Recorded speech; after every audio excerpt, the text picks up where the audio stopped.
Another week means another new brand. Say hello to Denza, the premium upmarket brand from BYD, previewing today with their D9 MPV. With a claimed range of up to 600 kilometers, as well as what they claim to be uncompromising luxury on the inside. Is this now about to give the Zeekr 009 a massive headache?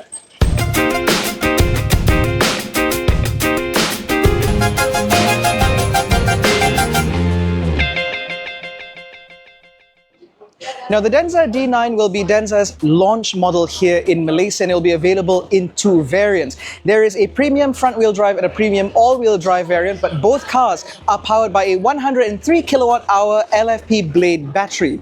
On the front-wheel drive models, that means an NEDC range of 600 kilometers, whereas on the all-wheel drive model, it's about 580, although realistically, we should be able to expect about 540 on the front-wheel drive and about 450 on the all-wheel drive models. AC charging is done at 11 kilowatts, whereas DC charging is done up to 166 kilowatts, which Denza claims will be able to recharge this car from 30 to 80% in just half an hour.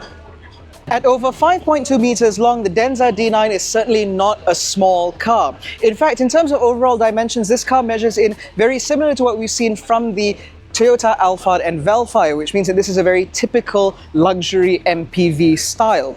Now, in terms of rolling stock, all vehicles will run on 18-inch alloy wheels wrapped in Michelin E Primacy tyres, although the tyres have not yet been fully specified for these vehicles. So next week, when these models launch, we should have better specifications then. That said, however, Denza will be making this vehicle available exclusively as a 2-2-3-seater arrangement with as many as 4 ISOFIX points, which means that this car should be very suitable not only as a chauffeur-driven luxury car, but also as an upmarket family car. Now, the design of the Denza D9 is certainly distinctive from every angle, although I will note that that front end does look similar to what we've seen from a Toyota Alphard. Now, in terms of that compromise, or lack of compromise, in terms of luxury and practicality, the Denza D9 certainly doesn't disappoint, because behind this massive tailgate, you will find over 400 liters of space, even with the third row in place. And once that third row is folded, you have access to over 1,200 liters of space, making this a very practical car indeed.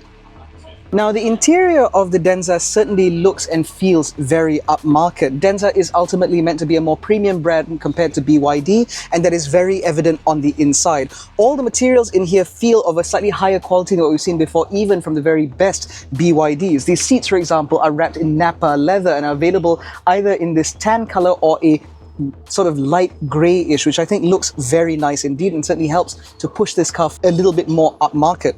The same goes for a lot of the materials up here on the dash. This is apparently meant to look like Nordic wood and even comes with an open grain sort of texture to it, which feels very, very plush. Now, of course, in terms of technology, this car certainly doesn't disappoint. There is a 15-inch screen here, there is a 10-inch screen up ahead of me, and there is also a 12-inch heads-up display, which means that all the information that you need should be available right in your line of sight. On top of that, because this central screen uses the typical IHU that we've seen before from BYD, it should mean that the interface is easy to use and relatively intuitive, and so this is all a very positive thing. On top of that, this being a large MPV, it doesn't come with one sunroof, but two. You get one over the front seats and another one that stretches over the second and third row, which means that this interior should always feel very bright and very airy. Also, there's a Dyne audio system, 2 powered and ventilated seats up here, but of course, the big news is what's going on in the back. Because all Denza D9s will be specified like this, with a couple of very, very nice second row captain's chairs. These seats are not only powered for recline as well as your overall movement in the bench, but you also get an ottoman on both sides, which means that life in the second row is very, very comfortable indeed. On top of that, you also get this screen here, which controls a variety of different functions that not only controls, for example, your backrest or your recline angle, that also controls things like your massage function, your ventilation, etc. You also even get lumbar support in the second row. When was the last time you saw something like that? And of course, on top of that, you also get your ventilation adjustment, massage function. I mentioned that earlier. You can also adjust the sunshade up here, as well as your air conditioning functions, etc. Now, for chauffeur-driven passengers in the second row, you'll appreciate the fact these cars do come with privacy blinds up here, and you also get a deployable table which is actually sturdy enough for you to stick a laptop. And if that isn't enough, in addition to having a cup holder or 2 cup holders in the middle as well as a bottle holder here on the door, you also get a fridge. Now apparently this can be adjusted from -6 degrees centigrade all the way up to 50 degrees centigrade, which means that this box can keep things not only cool but also warm. There is also a electronic function which allows this box to remain powered even when the car is off for up to, if I'm not mistaken, about 3 hours, which means that even if the car is parked, it should be able to keep your drinks cool. Now, despite the fact that this car comes in this sort of configuration, it doesn't mean that getting into the third row is very difficult, because not only do these seats fold out of the way if you want to, there is actually enough space between these seats in order to move into the third row.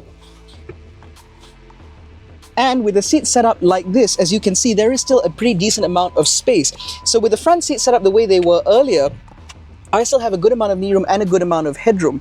And despite the fact that this is ultimately a large MPV, I still have very good under-thigh support, and I still have adjustment for my recline angle if I want to get even more comfortable. And because the Denza D9 is so wide, you can actually fit 3 adults back here without issue at all. You've got cup holders, USB-C ports, and even air conditioning vents, which means that life in the third row does not feel like you're in the cheap seats.